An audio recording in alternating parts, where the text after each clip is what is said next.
Hey everyone, today we're going to dive into a really powerful story from the Bible to tackle a huge question. What does it really mean to be successful? We're going to look at blessings not just as things we get for ourselves, but as gifts that have a very specific and honestly a profound purpose.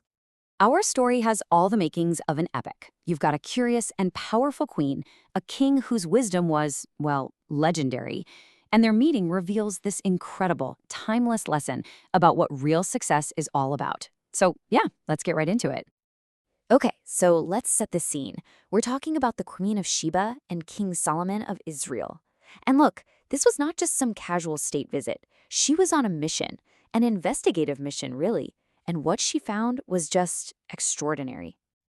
What's so fascinating is why she came.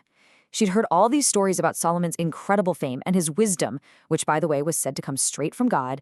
So she travels this huge distance, not just to see his palace, but to actually test him, to hit him with her hardest questions.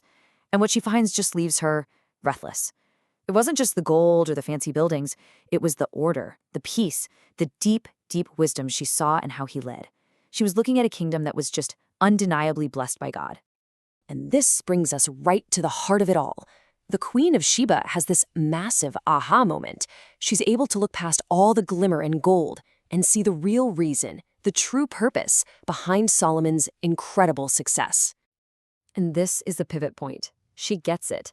She realizes that all of this blessing, all this wisdom and wealth, it wasn't just an end in itself. It wasn't there just to make Solomon famous or to make him feel powerful. No, it was all pointing to something and someone so much bigger. And right here, the queen herself just lays it all out. She praises God, and she says that he delighted in Solomon and made him king for a very specific reason. And here it is, because of the love of your God for Israel. You see that? God blessed the leader to bless the people. So the whole point of Solomon's success was to serve his nation with justice and with righteousness. So let's just define our terms here. Based on this story, true success isn't about how much stuff you can collect for yourself. It's about receiving a blessing from God and getting that it has a purpose, to serve other people and to reflect God's own character through justice and righteousness. All right, so let's unpack our first big lesson from all this. The idea that our blessings are actually gifts of love. Man, that completely reframes how we should see our own abilities and our own opportunities. Just think about that for a second. Nothing you have is random. Your talents, your resources, your relationships, from this perspective, they're all intentional, on-purpose expressions of God's love.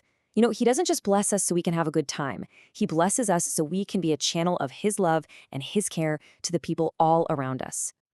Now for our second big lesson, and this one makes a really critical distinction. You have to remember, the Queen of Sheba showed up with a ton of wealth, and she saw even more wealth in Solomon's kingdom. But that's not what truly blew her away. You can see a really clear contrast here. On one side, you've got the world's definition of success, right? It's almost always measured by money, by popularity, by personal glory, but all that stuff is temporary. On the other side, you have godly wisdom. This is about listening to God, making fair choices, and seeking what's right. That's what brings real peace and joy. And that is what impressed the queen. She saw a kingdom built not on gold, but on divine wisdom. And here's the hook for us right now. I know, it's an old story, but the principle is absolutely timeless. God is way more interested in developing his wisdom in us than he is in us just climbing the social ladder or stacking up wealth.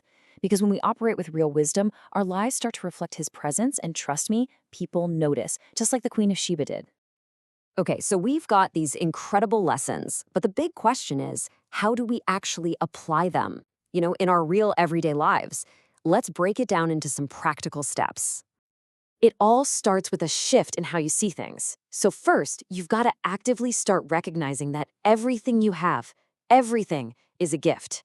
That brings so much gratitude and purpose. Second, make getting wisdom a daily thing. Don't just lean on your own smarts. Ask God for his guidance in everything you do. And third, be intentional about it. Actively look for chances to use what you've been given to serve other people, and by doing that, show them the love of God. So look, if you remember just one thing from all of this, let it be this. Your life, your talents, your blessings, they all have a magnificent purpose. They are designed to be a signpost, pointing the world to the incredible love and the goodness of God. And that leaves all of us with a final, really personal question to think about. When you look at your life right now, your skills, your time, your money, how are you going to intentionally use those blessings to reveal God's love to the people around you? Thanks so much for listening.